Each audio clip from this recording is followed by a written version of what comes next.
Coffee and Pan Dulce. How's that? Coffee and Pan Dulce.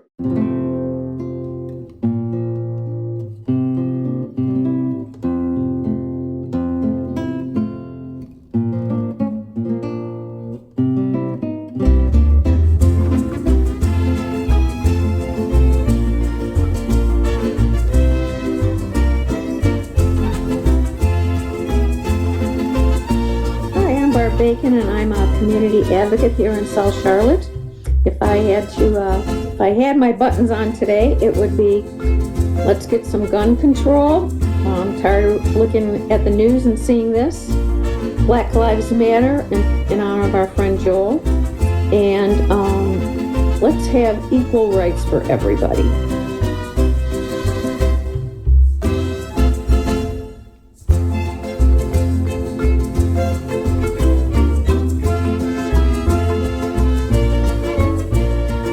This is Jenny James Gunn. I am a community advocate here in Charlotte, North Carolina for LGBT women's rights with the National Organization for Women, gun sense laws with Moms and Men Action, and anything that extends equity to all. Thank you.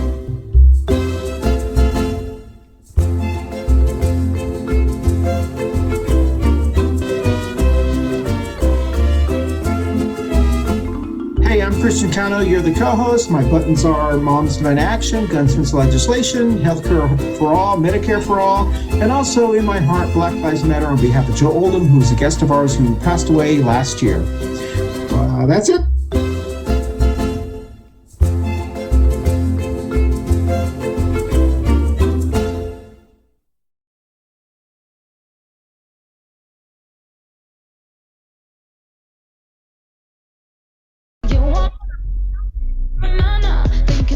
Good morning, everybody. It is June 28th. We are right before 4th of July. We're still in Pride Month. Last Wednesday of International Pride. Get the Pride music on. And we got some Pride music going on. We got Christian, for the people that just listen to our show on podcast, he's waving Pride flags and American flags all combined. And looks like his own little Pride float. But anyway, this is Coffee Pan Dulce. We are, if you're seeing this live, I mean not live, but on the first day of broadcast, it is June 28th, 2023. And we got lots to talk about. And it's just us chickens this week, so it's just Christian and I. That's right. So how are you doing, Boo? Good morning. Good morning. So, hey, a couple things real quickly, but before I ask you about these, welcome everyone. As Jenny said, to Coffee and Pan Dulce. I'm Christian Cano, one of your co-hosts, along with Jen Gunn. Barb Bacon, I believe, hopefully she'll be joining us today. And next week's show actually is Barb's annual Viewer's Choice show. So we'll be talking with her about whatever she wants to talk about. We want to thank those who join us on Facebook Live, but also the thousands who listen to us on your favorite audio podcast station, and those who watch us on YouTube. As Jenny said, this is the June 28th. When you watch this, it's the last Wednesday of June. It's also Stonewall Day, I believe. And we decided to not play Tejano music or ranchero music. We decided to play Pride music. So that's Pride music because it is the last Wednesday of Pride Month. But also it's our annual show that we do right before July 4th, the Who is America.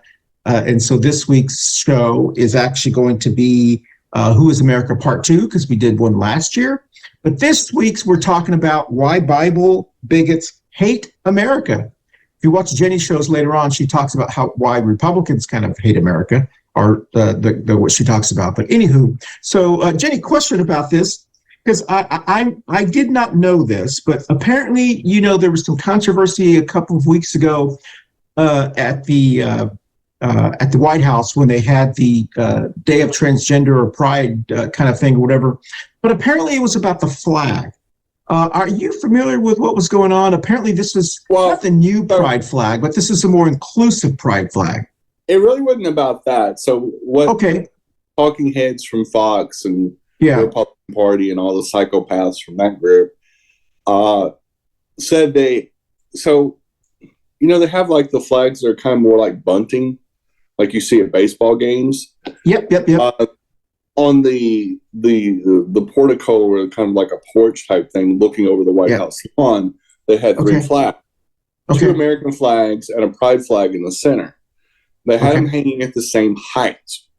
Oh, now, and they were bitching that you're not supposed to hang any flags. Oh, okay. Yeah. Now, Mm-hmm.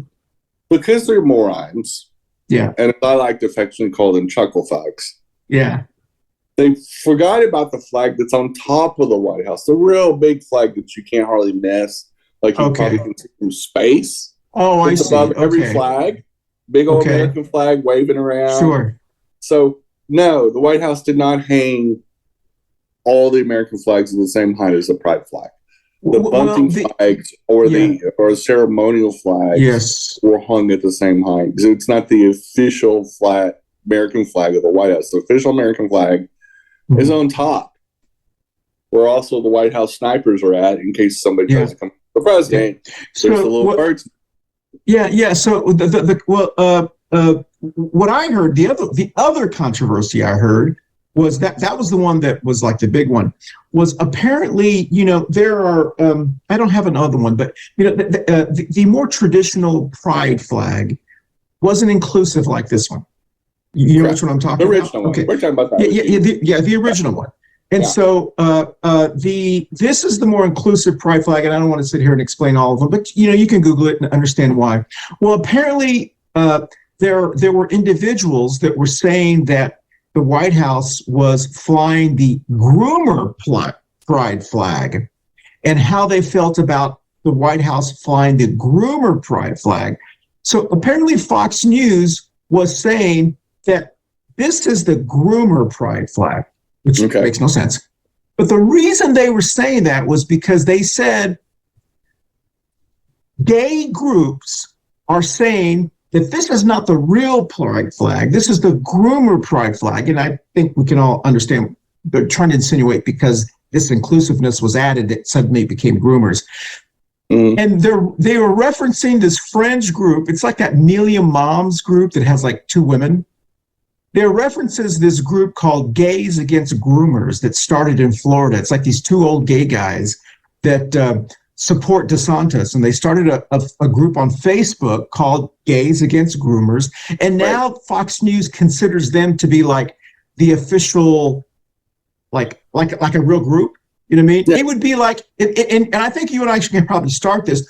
It would be like we started a group of 3 people on Facebook that said, whatever, and then suddenly Fox News says, and we're going to go to the experts in this area, and so we're going to start a group called Republicans Against Christianity. Exactly. And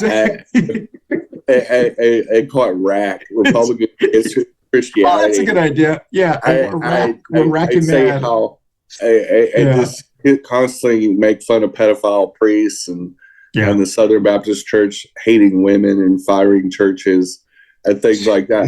So neither one of us are registered Republicans, but we'll start a group. So that Gays Against Groomers group, really, people don't even really know who runs the group. Exactly. And probably mostly, if you go and read their Twitter feed, it sounds like Republicans write this and not gay ones. Yeah. It sounds like straight people write through their Twitter. It's really obvious. Well, that's like a Million Moms group. It's like 4 women, and they call themselves the Million Moms group. It's like 5. Probably 4 or 5 dudes that tell them what to say. Exactly. Like there's 4 or 5, 6-year-old retired truck drivers that are out going, you need to say this now. We're the Million Moms. Go fetch me a beer from the refrigerator, but no fucking gay beer, no Bud Light. That's right. I don't want no gay beer. I want Miller Lite. Oh, it's a gay beer too? Yeah, well. I don't want to be turned into a queer, even though I've visited some truck stops with some glory holes. But exactly. That's right. It's like I'm not gay because we didn't kiss. We didn't even look each other in the eye. I don't even know what they look like. It was all backwards, and then the dark makes it okay, right? Okay, right. Just okay. So you're gonna like this. We're gonna go directly into Barb's current events.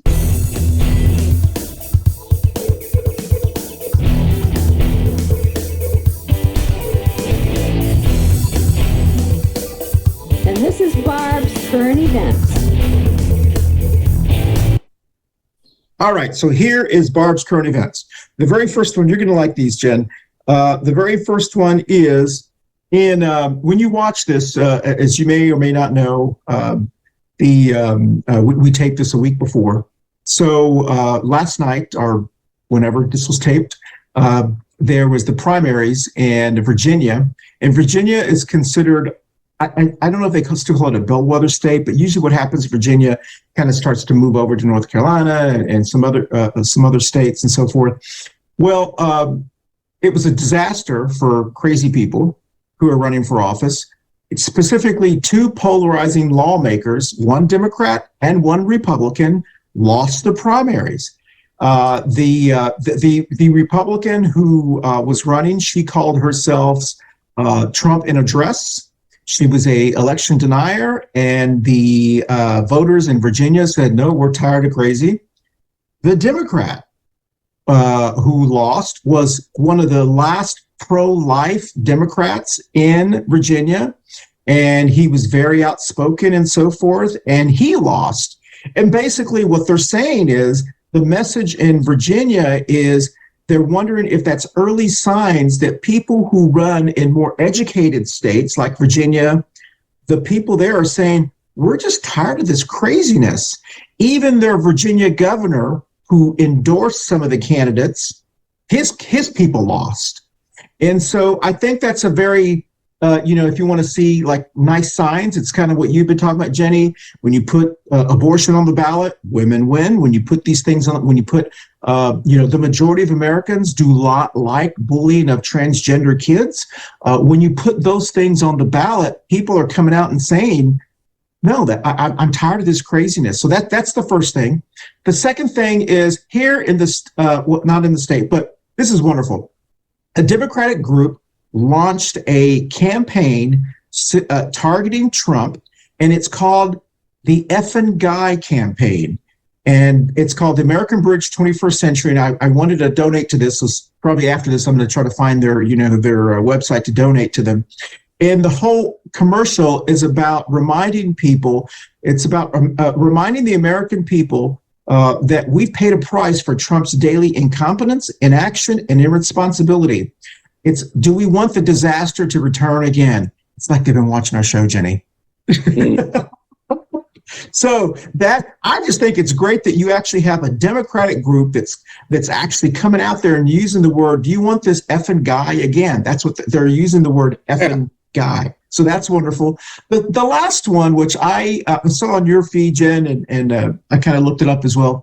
Here in the state of North Carolina, our House Speaker, Tim Moore, apparently, I don't mean to laugh, I'm trying to be serious. Here in the state of let's do this seriously. Here in the state of North Carolina, our House Speaker is being sued by the husband of a lady who said that she had an affair with Tim Moore, and he's suing her for alienation of whatever that's called. Alienation of affection. We're one of the few states that still has that law. So if you have an affair with a married person, their spouse is allowed to sue you for damages. And so that is the big story here in North Carolina. And I'll tell you my joke about Trisha Cotham, because the rumor was she was having an affair with Trisha Cotham, which is why she flipped over. Anyway, so Jenny, you start off on these. This is some good ones. Tell us what your thoughts are in 30 seconds or less. First of all, you got to be pretty desperate to have sex with Tim Moore. I was like, what? Like, I mean, just go Google his picture. I don't even have to explain anymore. The dude's not a good looking dude. It's good that he's in politics. He's not going to get a modeling contract anytime soon. He has a face like a foot. But yeah, he was doing this, and then the woman in particular that they're talking about that also works for the state government, by the way, these are co-workers. So he's diddling co-workers. He doesn't even care if they're married or not or whatever, but he exchanges it for political favors because he's the Speaker of the House here in North Carolina. For the people that live outside of North Carolina, maybe don't know who Tim Moore is. Tim Moore is a very powerful politician here in the state. he's our Speaker of the House. And so in the Republican-controlled House in the General Assembly. But yeah, it's pretty juicy. And the details that keep coming out is making him look way worse. Like he basically threatens, well, you don't really want to break it off with me. And it got to the point where it really disrupted these people's marriage. In fact, they're getting a divorce because of this affair and because it went on for so long. And that supposedly Tim Moore was threatening. And, you don't know how much of this is the truth. Obviously, Tim Moore is a sleazebag. He is a Republican. And it doesn't even have to be true, Jenny. It shows how messed up these people are. Oh, no, they've got receipts. Yeah. Oh, okay. They've got receipts. There's a lot of, there's evidence being submitted. There's text. There's a lot that's going to come out on this trial. It's going to be fucking mess. The second thing is that a lot of this stuff happened at parties, too. Fucking Matty Cawthorn, the big old queer that he is, he wasn't wrong. Exactly. No wonder the Republicans came after him and blackbacked him like that. Yeah. That bitch wasn't wrong because Tim Moore ain't the only one doing this. Yeah. There's about a lot to come out about some powerful Republican people here in the state on trading sex for favors, having sex parties and orgies. It's about to be on, and I am here for it, popping the popcorn and laughing off, because these perverts call us groomers. This is literally the definition of grooming. Exactly. Literally is an authority figure using their position to curry sex with people and the power dynamic. This is literally rape on trial. This is literally the definition of predatory behavior a la Trump, except the North Carolina version, which probably this woman's probably also his cousin. Just saying, at least second cousin. Twice. Okay, how about the Democratic group or the elections in Virginia? First of all, I'm here for it. I think we should have some more radical, aggressive groups that say it like it is. Trump's a fucking piece of shit predator. He is. He's a piece of shit. I was trying not to use the word, but that's the word. He's a fucking piece of shit. And fuck him. And I'm here for it. He lost that civil suit. And it got proved that he's a rapist and a liar and abusive to women. And women should be standing up. It's about fucking time, because too many of these women have been fucking enablers for pieces of shit like this. And women need to stand up. The Women's March needs to fire back up and fucking fight for their fucking rights. Women are the majority in this country. They're 52% of our population. Yet we keep voting in piece of shit Republicans that want to take away school lunches and fucking Medicare and Social Security, abortion, and trans kids access to where we got fucking 250,000 refugees running to states that will protect them in America in 2023. And if people don't stand up and grab their democracy back, it can go away. It can go away. We could have some really dark years if we let these people run roughshod over our fucking freedoms. These people are fucking nuts. Trump is a fucking idiot. Said by everybody that left his cabinet in those 4 years. Exactly. 50 high-level deals. No president has ever had that many people quit on them. He set a record because, as Rex Tillerson said, when he quit and said to the press, he's not an idiot. He's a fucking idiot. He is. He's a fucking clown. I think that's what they base the title of this campaign on what that Rex Tillerson said. Yeah, he quit like in the first few months. Like exactly. Like ink wasn't even drying on his inauguration. And Rick Tillerson said, "Man, I've been an executive. I was a CEO of Exxon. Fuck this shit. I'm going back to the business world." Exactly. This guy's a fucking idiot. Yeah. And he literally said fucking idiot to the press. Yeah. He didn't mince any words. Yeah. And a bunch of people quit that way on it. They everybody to a person, unless they're just a chicken shit like Steve Bannon and still wanted to suck at the teat of power. Yeah. And he wanted to scam people out of $5 billion to build a fake wall. Exactly. Like It's just unreal what a cesspool of piss water the Trump administration was. And how about the Virginia primaries that occurred the night before we taped this show? The Virginia election or the primaries was a long time coming. And ever since they made the mistakes of electing Republicans in 2019, they got the government they deserved. Virginia hasn't run right since. It has been a goat fuck of a mess. And when you vote in people like Youngkin, like you deserve it. You deserve, like it took about 4 years of them getting pissed on and stomped. They said, you know what? He's a fucking idiot. He's the same state that ratified the ERA, the 38th state that ratified the deal. Virginia usually has more common sense than the fall for somebody like Youngkin.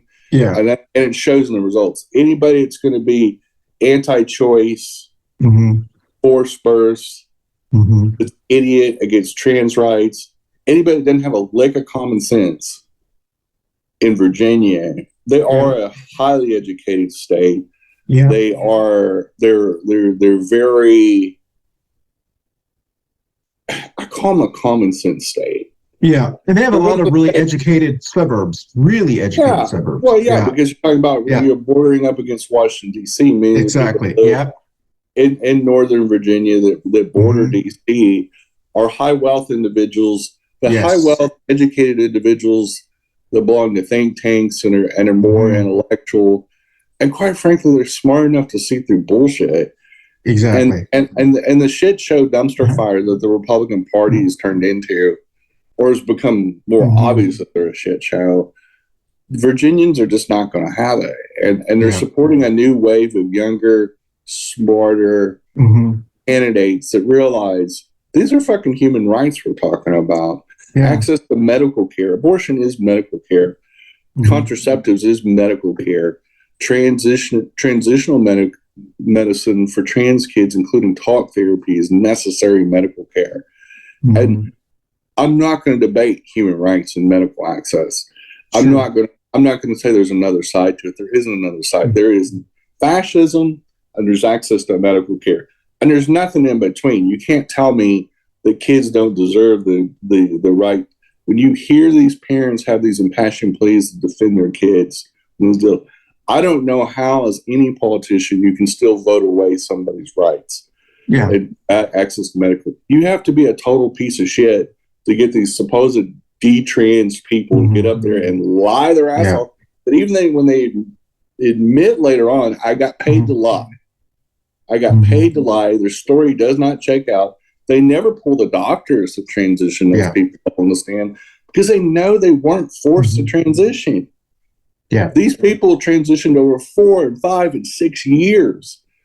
At that pace, you're not forced to transition. Nobody can force you to transition. The system has checks and balances. But these chuckle fucks from the Republican Party that have majorities in certain states get people to get up there and fucking lie about this shit. And states like Virginia ain't going to have it. They ain't going to put up with that kind of shit. Nobody in Virginia wants to vote away trans rights or abortion or anything else. It's the same state just a few years ago in the early part of the Trump administration that ratified the ERA. And as you have said multiple times, because we're up against our first break, why is it their business? It's none of their fucking business. That's the thing. They want to fashion themselves as being constitutionalists and things like that, but they'll go and see these patient records like they did in Tennessee. And that's the kind of radical fuckwads that they've become. All right. Well, listen, we're up against our first break, and we'll be right back on Coffee and Pan Dulce right after this. Hey, y'all, it's International Pride Month, and I want to wish everybody, our fellow queer neighbors and our allies, a happy Pride Month. Spend money in Target and your local queer black and brown businesses as well. But happy Pride.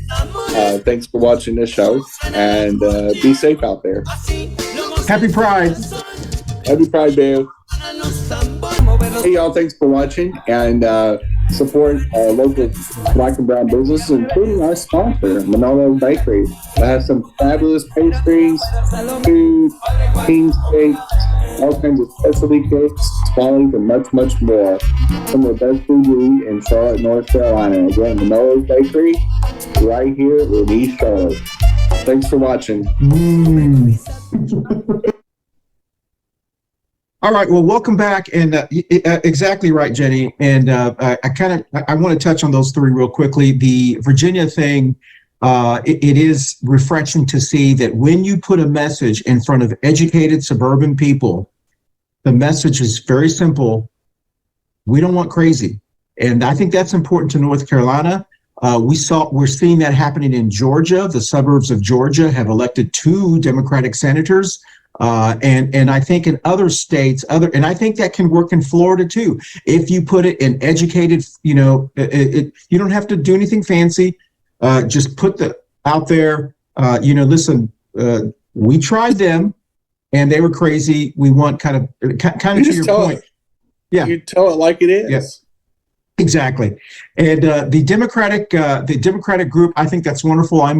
After we finish this, as I'm editing this, I'm going to go and donate some money to that group, because I think it's like one of those messages that when you watch that, you're like, you're right. I mean, that's why, I wish Barb was on here, because I really like to listen to Barb, because Barb is an unaffiliated independent voter. She is a retired pharmaceutical person.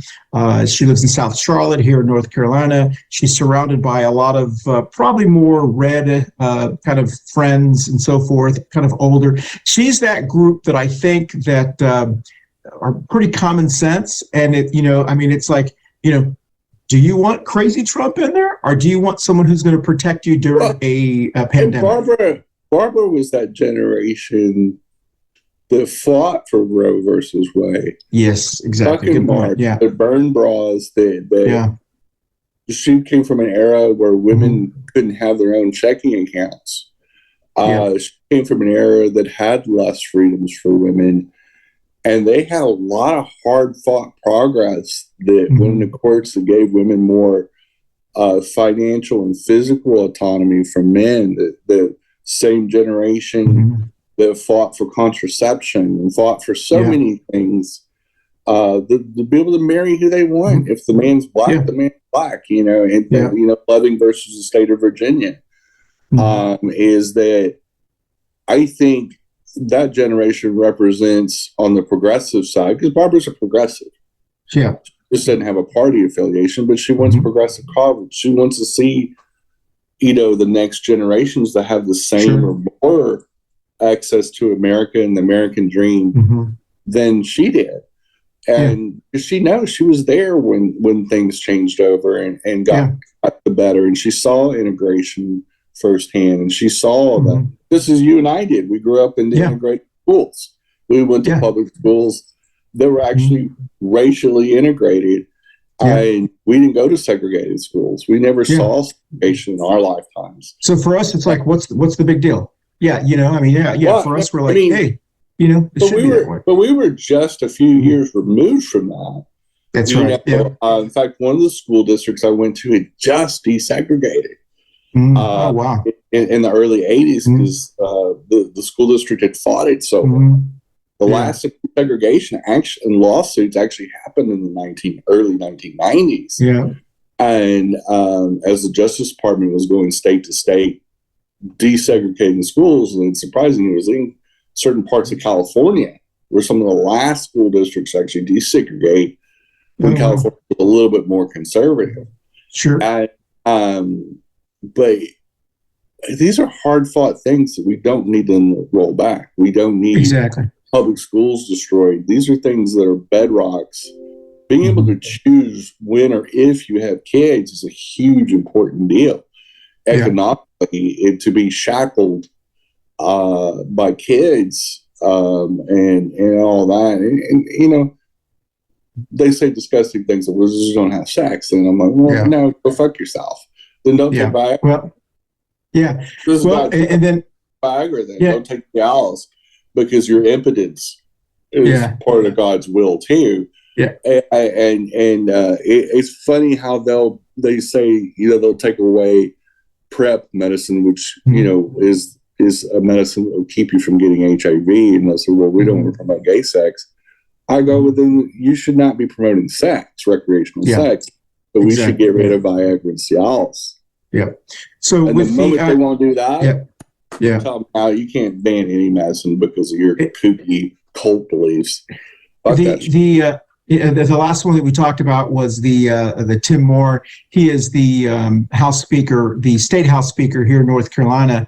For those who are watching us around the country, we're in North Carolina, and he is being sued by the wife. But he's being sued by his husband of a lady he's accused of having an affair with, and of course they're coming out saying he's a troubled guy. Well, this guy actually is a very conservative person who's an assistant principal. He was on the district board of supervisors. He ran for the Republican House in District 21, and so he's actually not that different than they are. He's just upset that she had an affair with, and I think this speaks so volumes for them. First of all, we're years past, since Trump. We've already said this 1,000 times on this show and all around. The Republican Party can never claim the party of family values ever. No. So let's get rid of that topic. But the most important thing is, as you mentioned on here, but also on your show that drops after this one, they are the original party of groomers. They're experts on it because they're experts. That's what exactly. They've gone so far to protect grooming of kids in sexual situations and sex abuse cases. They literally keep child marriage legal in 43 states. The Republican Party, they don't want to talk about it, but they keep fighting and keeping child brides legal, because what they do is, after Uncle Bobby is diddling his niece, in some hillbilly place in Goats Balls, Montana, they fucking, that's where you got to marry Uncle Bobby since y'all are having sex. And that's how they protect him from prosecution. Exactly. So there is child brides in some of these hillbilly states that are as young as 10. These old creepy dudes are marrying 10-year-old girls. And I'm talking about a 10-year-old is a fucking girl. We're not talking about 17 or 16, which are still girls. Yeah. But you're talking about somebody not even bordering on adulthood. That is barely halfway to adulthood. That's like a third. You're talking about like a fourth grader.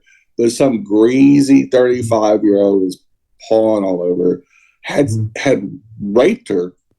But hey, listen. And then fucking cover his ass up so he doesn't go thrown under the fucking prison. Yeah. That's why they keep these child bride laws. That most countries in the world, federally, have almost universally banned child brides, even places like Pakistan.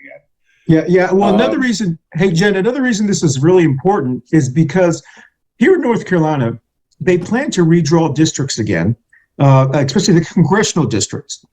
And one of the things, if you remember, those who follow the show, or if you follow North Carolina, which you probably don't, Madison Cawthorn was originally going to run in a district that Tim Moore wanted to run for Congress. Then Madison Cawthorn decided to switch districts to run against him, which kept Tim Moore from running, and then they redrew it and all kinds of. So they planned to redraw a district specifically for Tim Moore. So this is going to impact his ability to run in that district because they want to draw. But more importantly, they expect that district to be Jeff Jackson's current district. And so they want to put Jeff Jackson up against Tim Moore. So this is going to play out here in North Carolina over the next year and a half. It's going to be very exciting. Jeff Jackson, for those who may not know, is my congressperson. I don't know if he's in your here in North Carolina. Okay, it's the 14th district, the new district here in North Carolina. I have not always been a big fan of Jeff Jackson. He's done an incredible job as a congressperson. I'm going to work my behind off to make sure that he stays in there, which shows it was never personal. It's about what his best fit is. And so So we're going to go to our second break, and we're going to come and talk about a topic. If you want to talk about this more, you can, Jen, because we don't have a lot to talk about on this topic. But we'll be right back on Coffee and Pan Dulce right after this. Hey,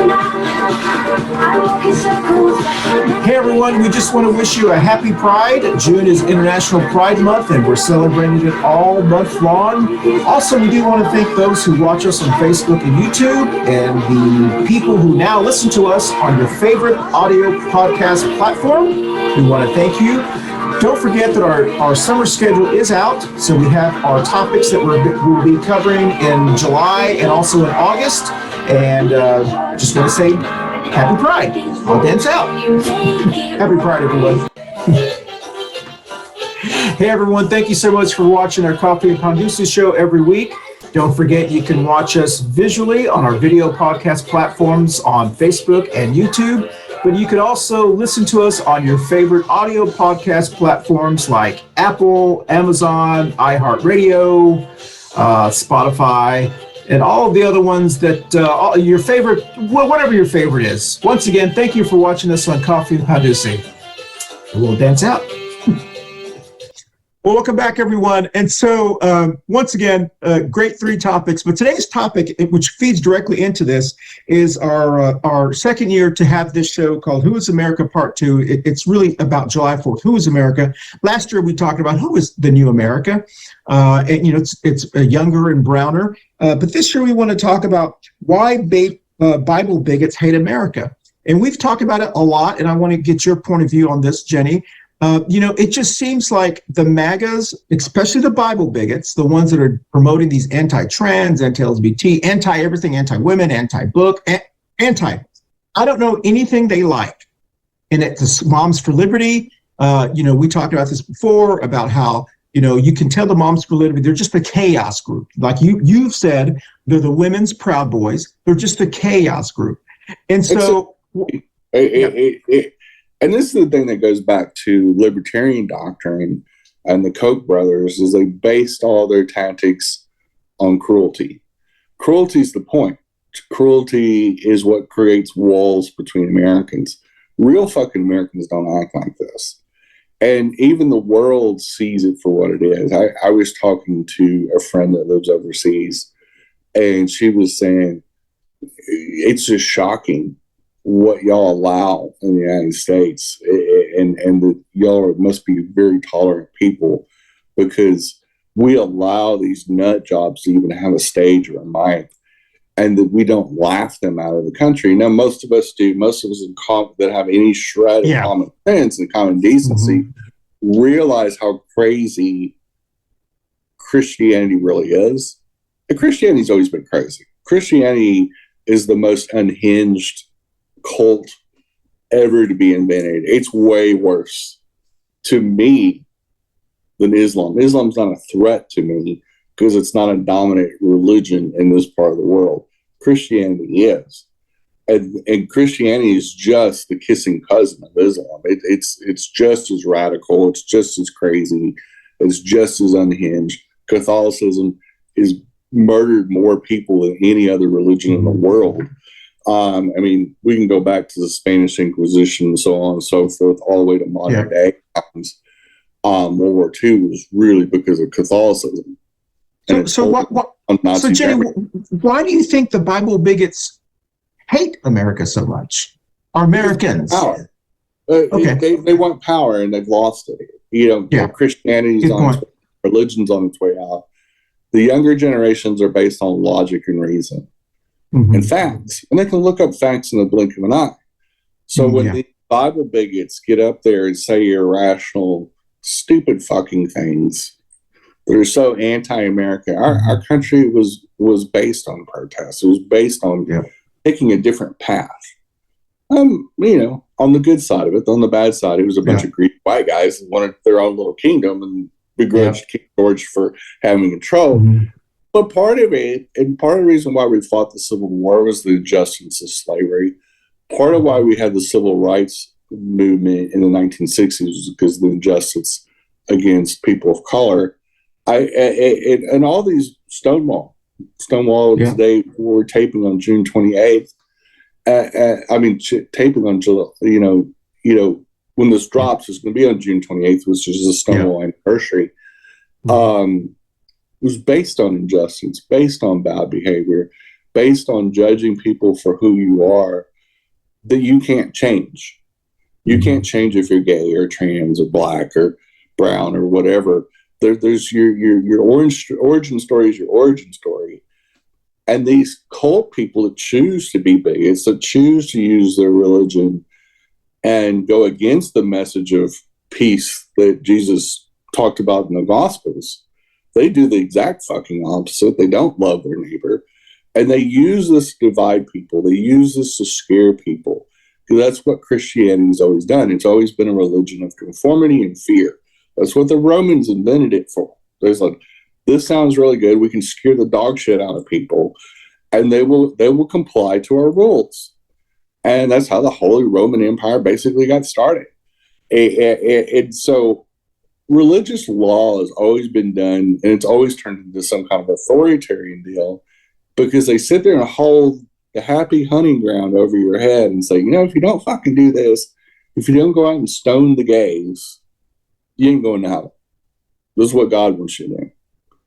And this fascist authoritarian type mentality, when they want to lash back at people that don't conform to their ideas, is exactly why we had Salem witch trials. That's why you're having crazy ass hearings in Republican-controlled states about trans kids. Why you're having such a lie about the trans narrative is that it's not medically based. You don't have any doctors testifying against this. It's a bunch of wackadoodles and pissed off trans people that found out they needed to do the mental side of transitioning, and they didn't do it as good as they should have. And so they figured out that they're more fucked up than they originally thought. Yeah. And they didn't do the work. And so instead of taking accountability for the transition, which they chose to do, they signed tons of documents and went through 2 years of this. And they're now trying to blame the medical community for them choosing to do these changes to their body. And I'm like, no, fuck well. You went years of this. Nobody forced you over years. Exactly. Nobody in the medical community has ever done this. And now we're trying to take away everybody's rights because they got their fee-fees hurt and are willing to get paid to lie. And the Republican Party is based on lies, grooming, cheating, stealing, and fucking people over. And it's damn well time that we start saying it like it is. I love the fact that real Americans, like these Democrats, are fighting back. Real Americans are people that fight back against bullshit and lies, taking away human rights. Human rights should never, ever be on the voting block. It should never happen. Yeah. So basically, one of the forcing kids to go to school and then not feed them. Yeah. That's not America. That's not my America. Fuck that shit. I'll burn the motherfuckers down before we'll starve kids. Fuck that shit. If you want America, you don't starve little fucking kids. Little fucking third graders that their parents can't afford to send them money. There should never be the terms school lunch debt. Schools and school administrators should be horsewhipped in the town fucking square for having school lunch. There should never even be the word school lunch debt, where kids get denied basic necessities. Food is necessary for brain development. So Jen, one of the questions that I've been asked, and the reason that I use the term Bible bigots now, it's an easier term, and a lot of people use it. Is what is a Bible bigot? I was actually asked this maybe over a month ago online when I was talking about Bible bigots. And my definition of Bible bigots is someone who uses the Bible to promote their bigotry. That's pretty general. But I Googled, I used your Google machine, and the Urban Dictionary says someone whose religious beliefs hinders racial equality, social norms, and sexual preference. Someone who is blinded by the Bible as to not accept others for who they are. And just the term bigotry, for an example, bigotry means someone who believes certain groups or people do not deserve the same kind of consideration that they want.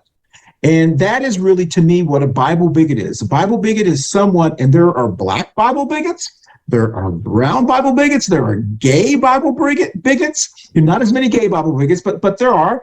And so it's not specifically white individuals. It's just someone who uses their Bible, their imaginary Games of Thrones book, Lord of the Rings book.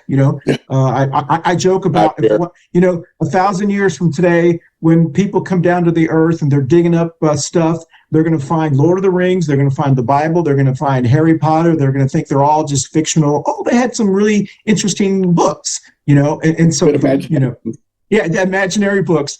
So, to me, that is what a Bible bigot is. But before we continue to Rex, if you like what you're hearing from Jenny, she does have a show that comes on 30 minutes after this. It's called Two Queers in a Truck. It comes on at 11:30 every Wednesday, and this last commercial is going to be about her show. We'll be right back. Up next is Two Queers in a Truck with Jenny and Christian. And hope you guys tune in. We'll see you in about 15 to 20 minutes. Thank you. Bye. We're going to go directly into, we don't have a lot to talk about with this topic, but we're going to go directly into our Pandu. I always do this, and now it has to go to outtakes. Let's try it again.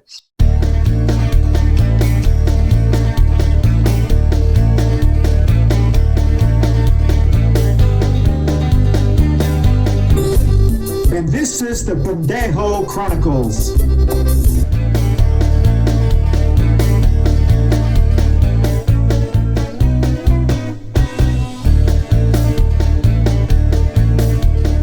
We're going to go directly into our Pendejo Chronicles. All right, so the Pendejo Chronicles, I do want to talk about on your show, if you, for some reason, we can always tell, Jenny and I can always tell when the Proud Boys or the MAGA trolls, their guys, or the profiles say they're guys on the social media accounts, start to attack us for whatever reason. I don't know if it's like, okay, we're gonna do this one, but we love it because we're like, yeah, keep doing it. I've noticed on your show, there's a couple of remarks that they have been posting, and they've been hidden because they've been using words that aren't appropriate for us to show.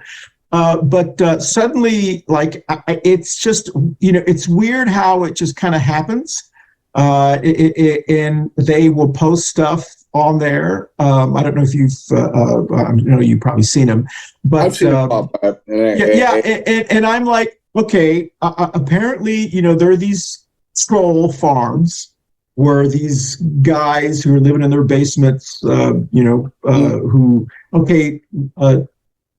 because as we've mentioned many times, the only way you can see the show is if you're trolling on that show gay stuff.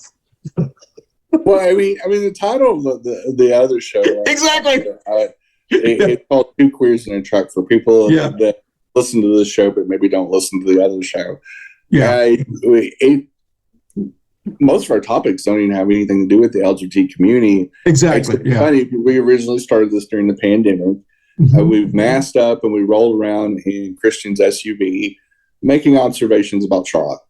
And so that's how the premise started. And then we just took it online, and like we did the coffee show, and do it remotely now. And so the crazy thing is how our different show topics on both shows will trigger or wake up or whatever. I think they come out of their narcotic stupor and go, oh, maybe we should protest these exactly.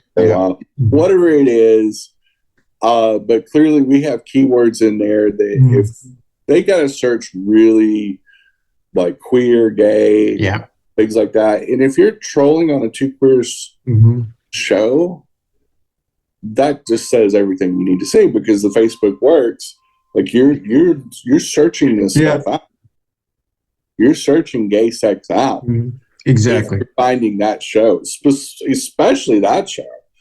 And it's equivalent to what you say all the time, Jenny, is, this group of people, especially in the early summer, it's dying down a little bit, but remember there was the Bud Light people, the Target people. Stop putting this in my face. No one's making you. We didn't put it in your face. You put it in your own face. Exactly. I mean, I don't. if they get upset about, more LGBT programming than the month of June. Yeah. First of all, there's a million different platforms to watch shows on. Watch reruns of Duck Dynasty. Yeah, I mean, you talk about inbreeding and Bible bigots. Whatever. But, you can go on Netflix and they'll have an LGBT section. Yeah. Especially in the month of June. Peacock does the same. Hulu. Yeah. All the networks do their annual pandering for 30 days during June, to get the queer dollars going. But there's like a million different topic headings under I'll use Netflix as an example. It's still hot. They have right now. They have a Latinx section. Yes, they have for Black History Month. They have they have Asian awareness. They have Asian, But they're always they rotate these topics in and out, and they're highlighting the shows. But a lot of these shows are still on. Like on July 1st, they won't take all the gay programming off. Yeah, they just won't promote it as much inside the system. Exactly. Yeah. But the truth is, queer characters in TV and queer programming has existed a long, long fucking time. Yeah. Second of all, if you're upset about a Facebook show called Two Queers and a Track, you got a lot of problems. Because there's over 1 billion users on Facebook. There's all groups on there. There's the fucking Moms for Tyranny. There's all kinds of wacko white wing. Yeah. Go join them. Go bug them. Well, I'm glad they bug it because they move us up the algorithm and they help the show get started. And they're too stupid to understand that. Yeah. But I do think that the comments lately, I think what generates it, for example, is like we caught the same kind of flack on this show during Hispanic Heritage Month. Exactly. So when these big things happen, like Pride Month and Hispanic Heritage Month, they go and they Google stuff like that. Yeah. And they get on the Facebook search engine and start looking for specific and things. They start looking for something to get outraged about. And so they look up keywords and they probably search Latinx because we had Latinx our clickbait part of it last September, and they lost their fucking minds over it. And Latinx is racist and blah, blah, blah. And it's usually white guys. Yeah, exactly. Like named like McDougal or something very apparently not Latino at all and not Hispanic whatsoever, and they're as whiter than me. And go, well, that's racist. I go, okay, Republican white supremacist dude. Yeah, and that's why we got. Bizarre. Yeah, and that's why we got to at least me, I got to the point. Well, okay, don't watch it. All right. Yeah. All right, don't watch it. And don't force it in your face. They don't watch the show. They just want to comment. And exactly. Yeah, they just want to. They just want to on other platforms. They want to bitch just the bitch, as you said earlier. Yeah. They want to bitch just the bitch. Yeah, they're constantly outraged, which is what we were talking about before. We have to highlight that. Because do you want to be around people who are constantly outraged about, who don't like anything? Like Moms for Liberty, I said on the last show or 2 shows ago.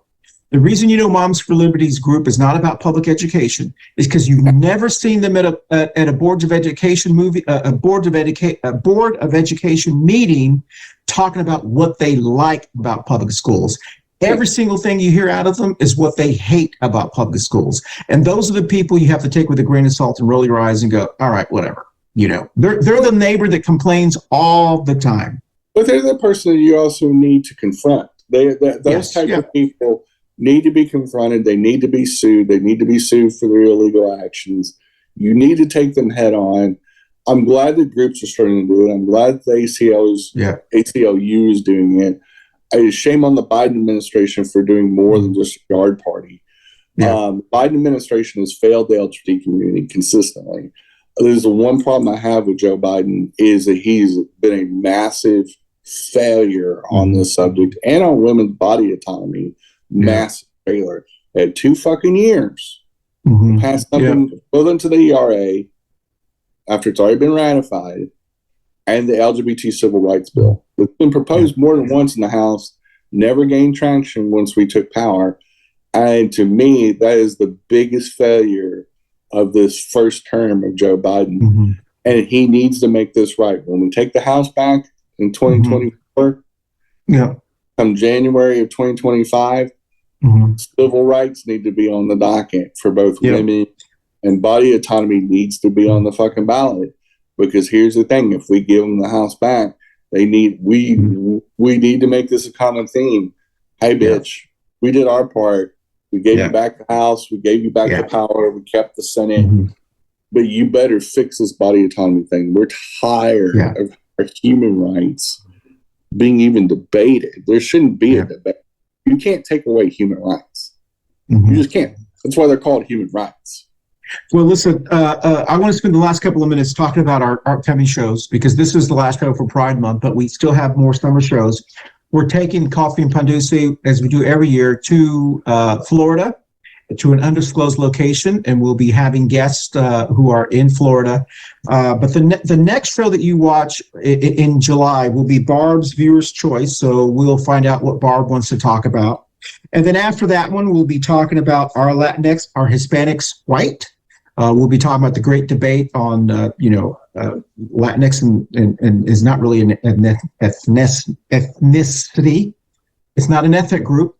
It is an ethnic group. It's not a race. And so sometimes people confuse Hispanic or with race, but it's not really. It's an ethnic group like Italian, Polish, or whatever the case may be. And then we'll be talking about the great Florida brain drain. A lot of people are leaving the state of Florida, and that's a big concern. Not only are migrant workers leaving, but also educated people as well. And then we'll be talking about Florida's war on drag and Disney, the Free Cuba movement, and then, all of these boycotts that we've been watching since April. In the middle of August, we'll be right before Pride here in Charlotte. We'll be talking about, did they work? Did they actually impact Target? Did they impact, whatever,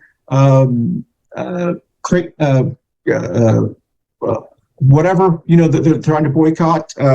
And then, of course, we'll be talking about some other things.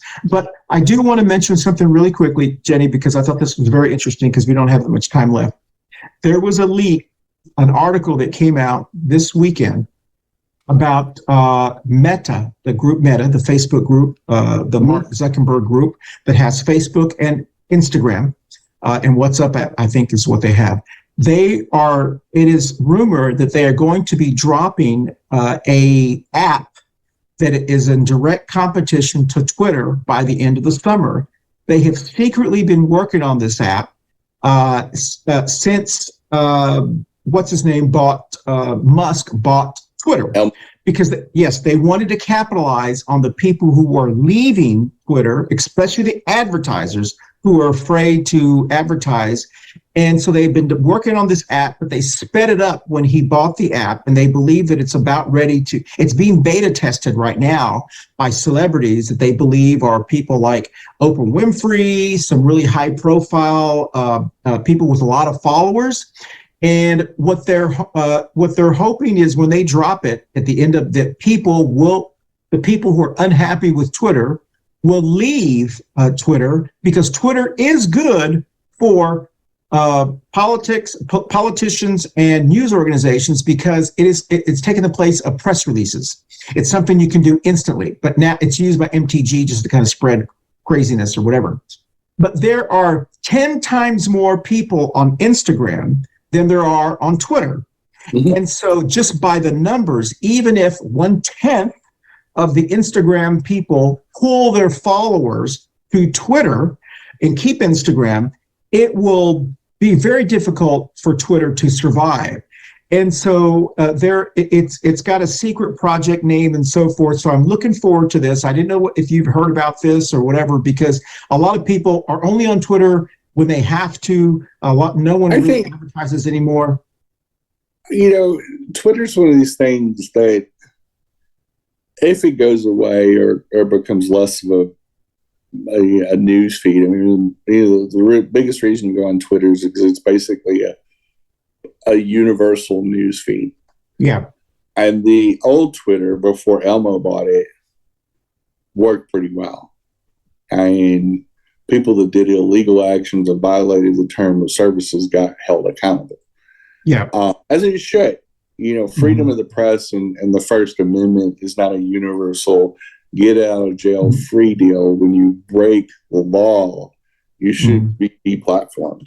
There's not a question of why anybody that January 6th is a prime example of the responsibility of the press. So if the Twitter needs to be run just like a newspaper or a news agency should. And that's what they're hoping with this new app. It would be under the same guidelines of all Meta. Yeah. 100%. And Meta in itself, Mark Zuckerberg is problematic in other ways, and they've gotten into a lot of trouble.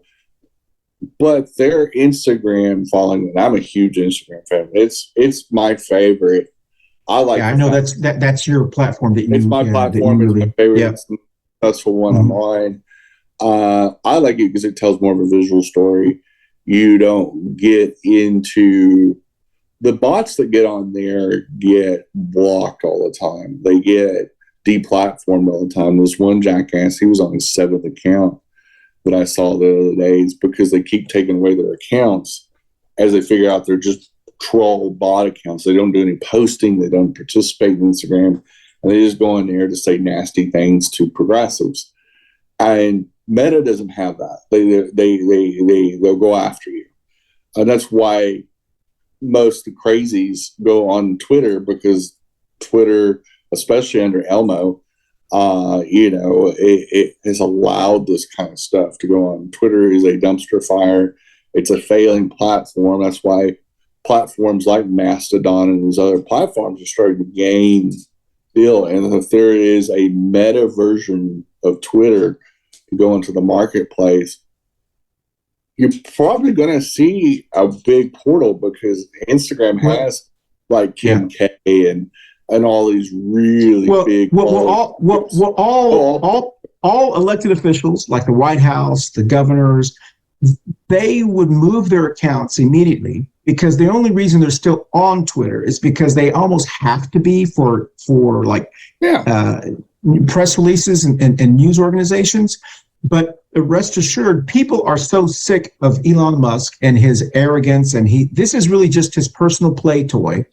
And I think it's brilliant that Meta had been doing this, behind this secret project. They've been working on it, because Twitter is not like copyrighted or patented.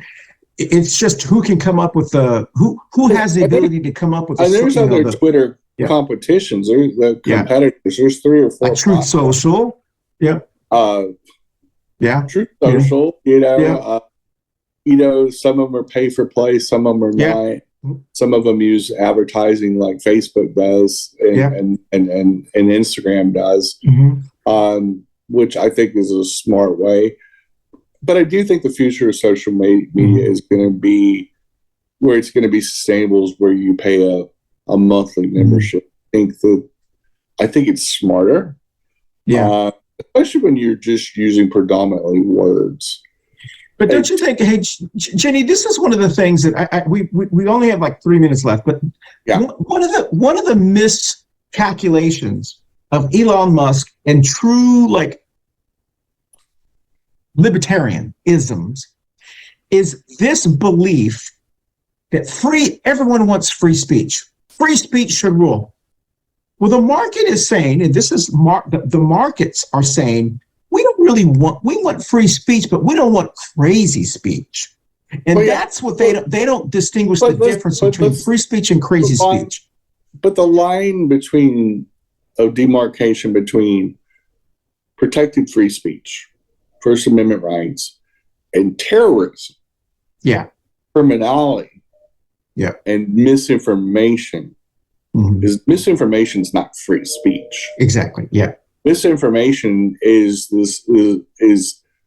illegal for one thing, especially if it comes to medical. You're giving medical advice with no, medical license or something. You don't have a medical license, and you're not a nurse, you're not a doctor, you're not an expert in the field, you're not a specialist. And you start making, I mean, you see Republicans, libertarians make up these words all the time. Yeah. One of our co-hosts used to make up words and exaggerate things and color outside the lines when it came to the truth. And I won't name who they were stealing. They would come up with these false narratives and these very specious arguments. And that were so wrapped in lies. Sure. But they had just a smidge of truth. Just a smidge. That Republicans and libertarians trafficking. And they use this to foment hate against groups and cast doubt on their validity. And we saw this with the mask debate. We've seen this with the vaccine. But one of the things that, but kind of to your point, Jenny, one of the things that we know is that this is not something new. People have been offered the option of free speech. So it's not like human beings or Americans specifically are trying to squash. We've been given free speech. We've been told, here's free speech. What do you want it? And Elon Musk is saying, medical misinformation is not free speech. It's committing. No, exactly. But what I'm saying is that. But what I'm saying is that Elon Musk is saying that people want free speech. Apparently, they don't, because they're leaving Twitter. And 100%. So even the market is saying, but again, I don't want that. I don't want that. Yeah. Elon Musk is not Elmo is not. Yeah. He's not observing the First Amendment. Sure. And all the responsibilities of the First Amendment. Yeah. Yeah. So when you say that, it's just like when Republicans say they're physically conservative, they're actually not. Yeah. Let's not repeat the lie. Okay. Elmo's for medical misinformation. He's for breaking the law. He is pro-insurrection. And let's make this very fucking clear. He's pro-criminal. He is pro-bigot. He is pro-deal. And when you repeat criminal things that violate people's human rights, you're a criminal. When you get people killed because of your misinformation or injured, you are a criminal. The First Amendment does not protect that kind of speech. That's number one. So let's not call him a free speech absolutist. Well, that's what he's glossing his terms with. But he is for a free for all. He wants no rules, and that is. And Americans are saying we don't want that. The law and order party. No, they don't want people to. They don't want to see people get hurt. Christian, they don't want to. Americans go. There's a difference. People with any kind of fucking brain understand that free speech and running into a crowded theater and yelling fire and causing a panic and getting people trampled and killed. There is a responsibility to ethically run the press and run free speech, but every human right has parameters. And free speech is free speech. Protected free speech also has a responsibility, which means you got to medical misinformation unbacked with facts or any kind of doctor saying this except for that one nut job. Sure. I mean, I am. When you corner fucking nut jobs, like the libertarians and Republicans, and you get them in a form where they've got to produce the proof that they're saying it, they never can shit out the deal. And this turns into defamation. One of the questions that I used to always have with one of our former co-hosts when we first started the show was a lot of the ideas about libertarianism, so to speak, and even, give you an example, even like Bible bigotness, so to speak. Every time someone suggests one of those, the question I always have is, okay, show me where it's happening and it's working. There is no country, there is no state, there is no city that promotes the type of speech that Elon Musk says he's defending. There is no. The only ones that were authoritarian type of regimes, like the Nazis, like the racists. And my what I was going to say was I don't know that we have to remind ourselves that Elon Musk comes from a background of apartheid and white supremacy in South Africa. He is from South Africa. He's a white South African. So of course he believes that certain people are inferior and certain people are superior. So anyone who thinks exactly. So anyone who thinks he's like this American, he's just a racist guy who got kicked out of South Africa. A spoiled trust fund weenie, never made it on his own. Yeah. He's ruined every company and concept he's ever bought. Mm-hmm. He didn't start Tesla. Yeah. He didn't start PayPal. He ruined PayPal. He had to get bailed out by another company that bought it and turned PayPal around. This guy's an idiot. Yeah. Elon Musk is a trust fund baby. That's why he likes Trump, is because Trump is cut from the same cloth of his Nazi family. Mm-hmm. And they're psychopaths, they're criminals, they're fucking idiots and scammers. Elon Musk is an overglorified scammer. And he just has made more money than Trump because he's embraced technology. But Elmo has never come up with an original fucking idea in his life. He is just a overglorified bigot. And this guy has a background in apartheid. His family made money off apartheid. His family's scum. He's scum. That's why they're in Tesla's in so many lawsuits, including employees of color that have to work in a certain part of the plant, and it's called the plantation. Literally. Well, I think I was very articles on his very clear mental issues. Elmo has got some very serious mental issues of abuse towards his kids. Yeah. His racism in his companies. He has some issues. This dude is the opposite of freedom. Yeah. Freedom is never shrouded in fucking racism or bigotry. If you're a bigot, you're not for freedom. You are the opposite. It's just like slavery was not about freedom. Yeah. Okay. So if you wrap yourself into hating a group of people or persecuting a group of people, you're not for freedom. Yeah. So spare me the bullshit. Yeah. Spare me the fucking soft peddling of these motherfuckers. Yeah.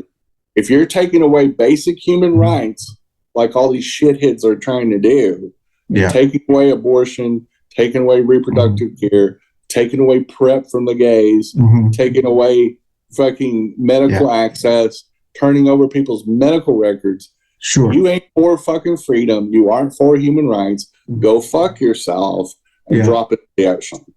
Yeah. Well, okay. What a way to end the show. It's just the truth. It's just I agree with you. I completely agree. Having a group of people and saying I'm for free speech. Yeah. And then with the other hand, writing out bills that say I'm going to take away your medical access. Yeah. Yeah. Overnight. I agree. No. Yeah. There's nothing. I agree. I agree, and I think how we started the show is I think that smart voters, educated voters, especially educated suburban voters, like in Virginia, they are realizing that hypocrisy, and they're saying, nope, this is I'm not going to deal with this, and I hope it continues. So Jenny, thank you. This has been a great show. I want to wish everyone a happy end of Pride, and we're going to tell us where you're going to be if you know this last weekend of June. So next Thursday, I do have my semi-monthly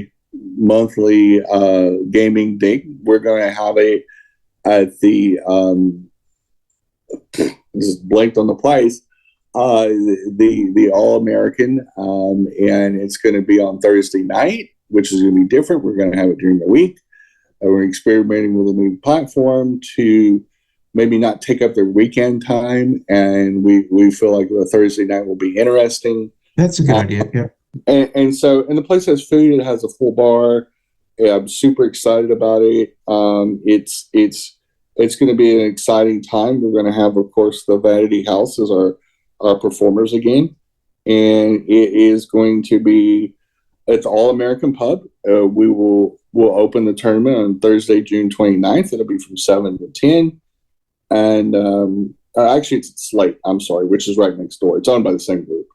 But we're super excited and to have everybody out and do our gaming thing again. So and all are welcome. It's free to the public. Excellent. And that weekend will be actually, I guess, technically July 4th weekend. So I will be celebrating July 4th, but also the end of Pride. So I've got the Pride flag and the American flag here. I want to thank everyone for joining us. And I do hope you had a good Pride month. Jenny, thank you so much for helping us get through Pride month. It's been one of the tougher Pride months to get through, but we still have all summer. Here in Charlotte, North Carolina, our Pride is at the end of August, so we've got a lot more to defend and a lot more to celebrate. Thank everyone for watching Coffee and Pan Dulce, and let's see if we can dance out here. There we go. All right, y'all. Thank you. We'll see you next week. Bye-boo. Hey, y'all. Thanks for watching Coffee and Pan Dulce, and I hope you have a great week. Except for Republicans, they can go drop in the ocean for all I care. But have a great week. Thanks for watching, and you are what makes us great. Have a great week. Bye, y'all. Happy Pride. See you next week. Next up, thanks for watching Coffee and Pan Dulce. Next up is Two Queers and a Truck. Stay tuned. Coffee and Pan Dulce. How's that? Coffee and Pan Dulce.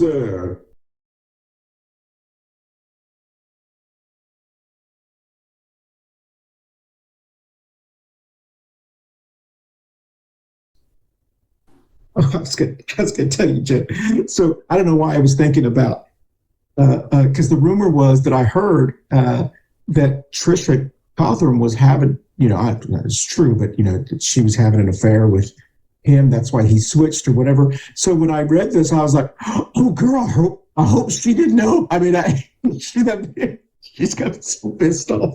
I don't think she would have. Yeah, who cares? All right, she's an arbitrator. Yeah, we're going to come back. All right, well, welcome back. And so don't forget to catch Jenny's show, especially today. We tape it before this one, so you'll like that one. Coffee and Pan Dulce.